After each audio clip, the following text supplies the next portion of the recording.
Olá, meus queridos! Aqui estamos mais uma vez para darmos continuidade ao nosso trabalho de discipulado para você. Estamos aqui para dar continuidade a esse trabalho. E hoje estamos aí na sequência de um tema muito importante, né? Um tema que particularmente tem nos mobilizado muito a pensar sobre rever alguns conceitos evangelísticos que nós pensamos que estejamos, estávamos no certo e, e pensar um pouquinho sobre isso, né? Tudo que Jesus ensinou, mostrou para nós o caminho certo para como nós desenvolvemos um evangelismo bem eficaz, um evangelismo que a qual venha trazer eficácia nas suas ações. Hoje nós vamos, deixa eu só melhorar aqui um pouquinho, agora sim. Hoje vamos falar sobre o evangelismo de oração. O tema o curso é o evangelismo de oração, né? Como nós falamos, né? Presta atenção, nós estamos aí na nossa terceira parte hoje sobre o tema como transformar o clima espiritual, né? Nós falamos aqui sobre o clima hostil, que nós começamos a falar sobre ele, e na, na lição passada, na aula passada, nós falamos sobre sobre o clima já favorecendo a Jesus, e vamos dar continuidade agora, e nós vamos ver que a partir do capítulo 10 e mais especificamente o capítulo 11 de Lucas, a gente vai ver, né, que a mudança houve ali, né? Antes era hostil e agora poucas vezes o diabo vai ter alguma influência, alguma moderação nas suas ações. Vamos lá.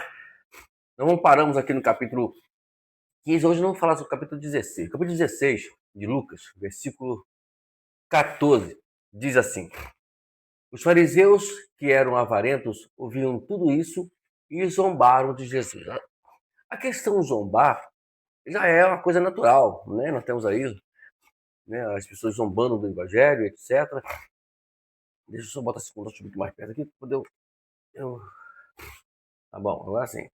E as ações, diz assim, as ações bem fúteis e importante para um grupo de arrogantes que pouco tempo antes fizera planos de matar Jesus. Agora, aqueles que planejavam matar Jesus, agora eles apenas simplesmente ficam apenas com a zombaria. Nada mais do que isso. É sempre assim, né?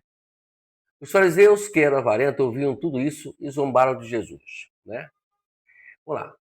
O exército, deixa eu melhorar aqui.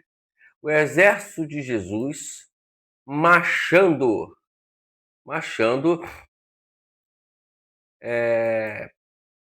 como novos soldados, quando recrutando novos soldados.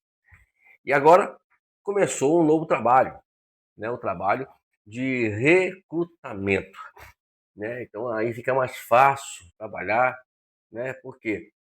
Porque os discípulos, além de pedirem o Senhor para poder ensiná-los a orar, que a, praticamente a mudança de chave para podermos conseguir, né, prosseguir, porque eu sempre falo, gente, tem uma turma de gente que quer fazer os trabalhos, mas não quer fazer um trabalho de fé, um trabalho de oração, não querem parar tudo para orar, porque às vezes tem que parar tudo, né? Às vezes a atividade em si, ela apenas nos tira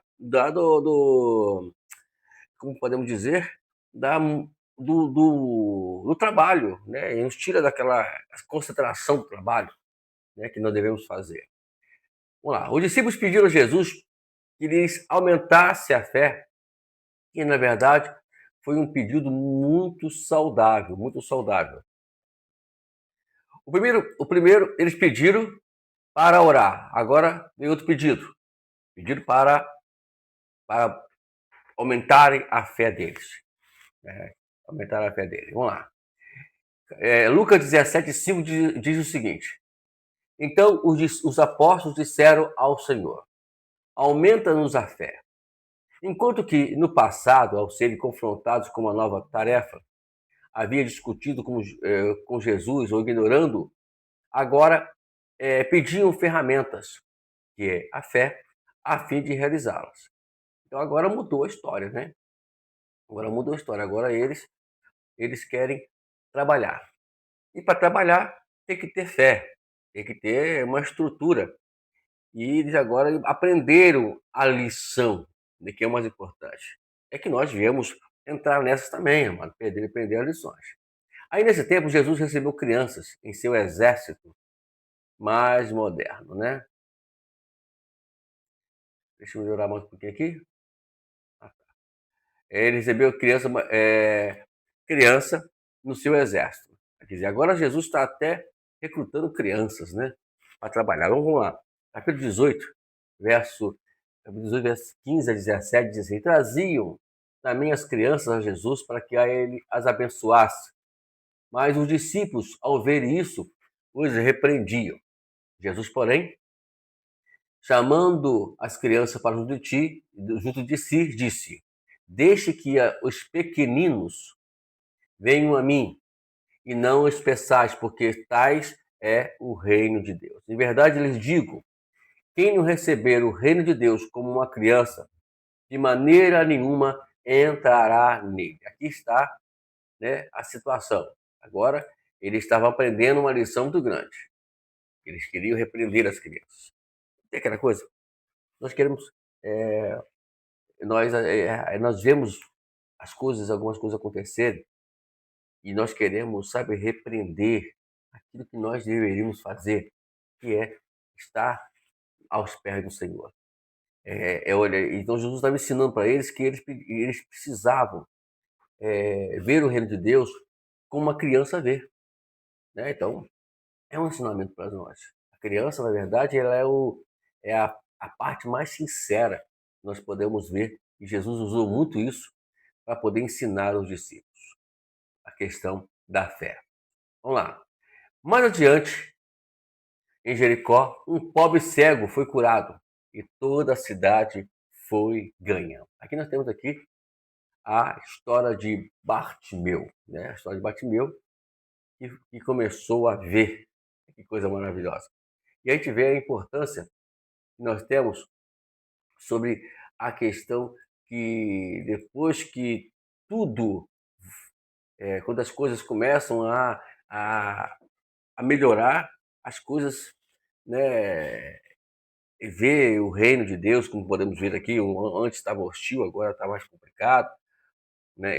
Estava complicado e agora melhorando, e as coisas vão funcionar. A pergunta sempre é aquela: por que não temos não acontece coisas dentro da minha igreja? Porque está faltando a gente voltar novamente ao estágio da oração, ao estágio da oração. E porque a opressão diabólica, como Jesus ensinou muito bem ali no capítulo 9, você lembra disso? Né? Que as casas do demônio não saem a não ser com oração e jejum. E os discípulos aprenderam isso. Tanto que no capítulo 11, eles pedem o Senhor para poder ensinar eles a orar como João Batista, né? E agora, vamos agora entrar para um capítulo muito decisivo, né? Vamos lá para um capítulo muito decisivo, que é o capítulo 19, né, de Lucas. Ó, em Lucas 19, Satanás sofreu um golpe muito forte quando Jesus ganhou um dos seus melhores jogadores, Zaqueu, chefe dos publicanos, cobrador de impostos, e um homem tão desprezado que era considerado o caso perdido para os seus concidadãos. Olha só, as coisas começaram a virar. Agora Jesus contrata, né, e ganha um dos seus melhores jogadores, o jogador de Satanás, que era Zaqueu. Gente, estamos aqui para poder fazer isso. Temos que mudar a regra da situação. Nosso investimento é muito maior do que o investimento de Satanás. Nós podemos muito bem comprar essas pessoas. Só que essa opressão, né, que nós falamos aqui no início, ela procura, de alguma forma, nos impedir exatamente a gente entrar nesse investimento. E aí a gente fica preocupado com muitas coisas, com atividade de campo, vamos cantar, vamos falar, vamos fazer coach, vamos fazer autoajuda, vamos fazer uma curso de libertação, vamos para monte, e esquece justamente para parar tudo, justamente para poder orar e se concentrar no reino de Deus. Com a tática do jogo do diabo em frandangos, Jesus começou a disparar no placar. Multidões vieram a ele de toda parte e, havendo tornado seus discípulos, exerceram papel ativo em sua missão. Vamos lá. Capítulo 19, versículos 37 e 38. Diz assim: E quando Jesus se aproximava da descida do Monte das Oliveiras, toda a multidão dos discípulos começou, com muita alegria, a louvar a Deus em alta voz, por todos os milagres que tinham recebido. Diziam: Bendito é o Rei que vem em nome do Senhor. Paz no céu e glória nas alturas. Quando os líderes religiosos se queixaram que a multidão estava empolgada demais, Jesus destacou a inevitabilidade da vitória. Ele respondeu no versículo 40 do capítulo 19. Jesus respondeu: Eu afirmo que vocês, se eles se calarem, as pedras clamarão. Jesus não marcou um gol dramático quando expulsou o comerciante dos caminhos do templo, né? Ele marcou esse gol, né? Para poder expulsar tudo isso. Chegou lá, isso está no capítulo 19, né? Em conferência do capítulo 19 de Lucas, versículo 45, 46, e conferência no capítulo 11, verso 11 do livro de Marcos, quando ele fala que ali é o lugar de oração. Ele expulsa os cambistas de lá. Então, aqui começa as investidas do nosso Senhor. Aí fala, ele marcou mas quando, logo em seguida, começou a ensinar todos os dias no templo, apesar do ódio dos líderes religiosos. Olha o que diz aqui. Diariamente, isso, Lucas 19, 47, diariamente Jesus ensinava no templo. Os principais sacerdotes, os escribas e os maiorais procuravam tirar-lhe a vida. Isso está me incomodando. E incomoda mesmo. O ensinamento hoje incomoda, né? Os coaches não incomodam, as pregações de autoajuda não incomodam, os cultos de libertação não incomodam, né? As campanhas de monte não incomodam, mas quando você pega e para toda a igreja para poder ensinar, para poder ensinar a escritura sagrada, isso vai incomodar muito. Quantas vezes as pessoas preferem, né, ouvir uma piada de mau gosto, por sinal, do que ouvir uma palavra ensinada pela palavra de Deus. Às vezes acontece isso, infelizmente. Vamos continuar aqui no raciocínio, está muito bom o negócio aqui. Isso é muito significativo porque o templo era a cidade dos líderes religiosos. Jesus assumiu o controle do lugar e transformou em seu púlpito. Agora Jesus estava usando ali. E as multidões, tão desesperadas pela religião instituída, tornou-se seu escudo e impossibilitou que os sacerdotes e escribas sequer tentassem ferir Jesus. Olha só, mudou a história. As investidas de Satanás que outrora, até o capítulo 9, era hostil, agora mudou a história. Agora Jesus está na frente do negócio. Agora o jogo é dele, agora ele se defendeu. Lembra que eu falei para vocês aqui? Que nós aprendemos lá no livro de Efésios, quando nós falamos sobre a armadura. Eu queria até dizer para você que lá no canal do Ministério UPA, nós temos uma playlist, né, pronta sobre a armadura de Deus.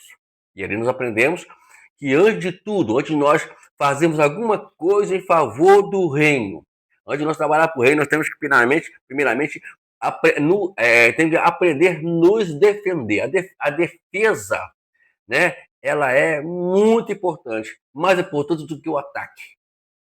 Porque a defesa que vai dar estabilidade para quando você for atacar o mundo com a palavra de Deus.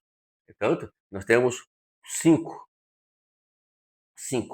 E as 5 são defesas. E a última é a espada, que é a pregação. É a pregação. Então, o que nós aprendemos? Que antes de nós pregarmos, ou sermos pregador, sermos pastor, ou qualquer coisa semelhante, primeiramente precisamos entender se nós estamos com a nossa defensiva ok. Se não tiver, então está na hora de fazer isso aí. Vamos lá. Vamos continuar aqui. Vamos falar sobre o caminho para a vitória. Um caminho livre para a vitória. Vamos lá aqui. Eu estou aqui aproveitando, já formatando já minha apostila aqui. E estava meio. Vamos lá. Nos dias em que seguiram a oposição a Jesus, esvaeceu-se quando seus inimigos foram desacreditados e recuaram envergonhados. Nesse período, o clima espiritual era oposto dos dias de desalento registrados no capítulo 9. Jesus preferiu não responder com indignação à posição, a indignação responder, deixa eu melhorar aqui, responder às indagações da oposição. Os líderes religiosos, que antes tinham grande influência sobre o povo, ficaram com medo das multidões que cercavam Jesus, e um fato que os forçou a espiar, né? A enviar espias, já que não atreviam a aproximar-se dele. Mudou a história agora, né? Agora mudou a história, não tem mais como, né? A missão desses escribas, qual é a missão desses escribas? Vigiar Jesus de perto e apanharam numa declaração subversiva que os permitia entregá-lo ao governador romano. Olha só, Lucas, capítulo 20, verso 20. Eles passavam a vigiar Jesus, enviaram espiões que se fingiam de justo, olha, para ver se apanhavam em alguma palavra a fim de entregá-los à jurisdição e autoridade do governador. Gente, existe uma turma de gente aqui que está no nosso meio como espia de Satanás, a poder nos espiar, a poder nos, né, olhar e para poder fingir que são nossos amigos. Cuidado com isso. Gente, é melhor, entre aspas, perder esses amigos do que ter amigos falsos no nosso meio. Mas os escribas falharam e ficaram calados. Observe aqui no verso 26 do capítulo 20 de Lucas. E não puderam apanhá-lo em palavra alguma diante do povo. E admirados da sua resposta, calaram-se. Não teve mais jeito. Por fim, perderam a coragem. Vamos continuar aqui. Aí, capítulo 20, verso 39 a 40. E alguns dos escribas disseram: boa resposta, mestre. E não ousaram mais fazer perguntas a Jesus. Não tinha nem mais argumento mais para poder fazer perguntas a Jesus mais. Perderam até os seus argumentos. Uma coisa, como é que é as coisas? Jesus assumiu total controle da situação, declarando com confiança, aqui no capítulo 21 de Lucas, verso 33. Passará o céu e a terra, porém as minhas palavras não passarão. Aqui, já que não havia oposição significativa, com o apoio irrestrito da multidão, Jesus tomou posse do território dos seus opositores. Observa, Lucas 21, versos 37 e 38. Jesus ensinava todos os dias no templo, mas à noite saía e ficava no monte chamado de Oliveiras. E todo o povo madrugava para ir ao encontro dele no templo, a fim de ouvi-lo. Olha só. Agora, ele tomou posse. Esses territórios, os territórios, estamos aqui para tomar posse deles, mas da forma que fomos ensinados. Tanto que eu estou sugerindo que você também vá lá no meu outro canal, do Ministério Oba, e também participe das palestras, dos estudos que nós ministramos lá sobre a armadura espiritual. Porque se caso a gente não entrar nesses pontos aí, é que é complicado. Você não vai conseguir nunca adquirir o êxito que nós almejamos. Jesus ensina isso para a gente aqui. E eu quero que você esteja conosco para aprender mais. Vamos lá. Satanás perde o controle. Olha só, ele agora está desesperado, perdeu o controle. Satanás finalmente resolveu enfrentar a situação pessoalmente, já que seus subordinados estavam impotentes diante do povo, que, de forma tão entusiástica e em números tão grandes, se espremiam ao redor. Você sabe que um time de futebol está em maus lençóis quando o seu treinador obeso tira o zagueiro, toma a emprestado as suas chuteiras e entra em campo e ele mesmo para tentar salvar o time do vexame da derrota. Isso é o Satanás, ele entrou em campo. Aí, como é que ele entra em campo? Eu escuto aqui. Foi exatamente isso que aconteceu quando o Satanás entrou em Judas. Olha só o que diz aqui o capítulo de Lucas 22, 3. Muito importante você anotar esse versículo também. Lucas 22, 3. Ora, Satanás entrou em Judas, chamado Iscariotes, que era um dos 12. Ele investiu. Não, eu mandei os demoniadas. Esses demônios não estão conseguindo, né? As coisas estão, eu vou ter que entrar em campo. Aí começou a tirar eles, agora é minha vez, agora é comigo o negócio. Estou mandando os demônios, ele não resolve, né? A princípio, Judas demonstrou ser muito útil, já que sabia que onde Jesus estava, onde orava sozinho à noite, e estava disposto a entregá-lo aos principais sacerdotes. Aí Lucas, ainda 22, eu vou dizer os capítulos e versículos, nem Lucas, tá? Olha lá, 22, 4. Judas foi entender-se os principais sacerdotes e os capitões sobre como lhe entregaria Jesus. Aí começou a investida de Satanás em Judas Iscariote. Olha, cuidado para que vocês não sejam um Judas dentro de uma igreja. Cuidado. Eu sei como é esse negócio. Satanás poderia ter dito consigo mesmo: tenho feito tudo errado. Tenho tentado usar demônios, líderes religiosos, a natureza, e não cheguei a lugar nenhum. Vou estar poucos metros do gol. Motivado por seu princípio, gostinho de sucesso, em muito tempo, Satanás permitiu para recrutar outro soldado. Quem é outro soldado? Pedro. Olha só. Capítulo 22, verso 31. Simão, Satanás pediu para peneirar vocês como trigo. O clima, né, aqui estava a situação difícil. Pedro também foi usado por Satanás. Ele agora usa Judas e também usa Pedro.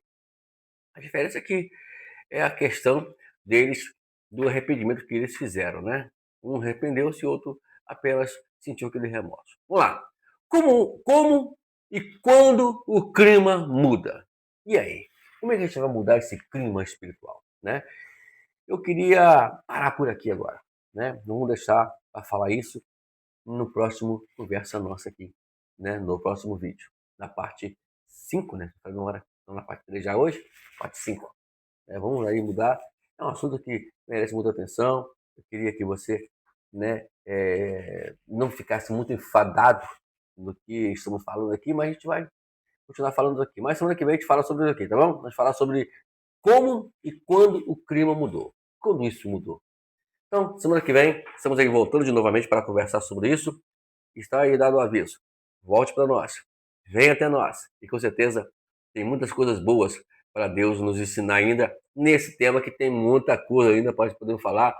Como transformar o clima espiritual. Até a próxima conversa, até a próxima reunião aqui nossa, a próxima aula.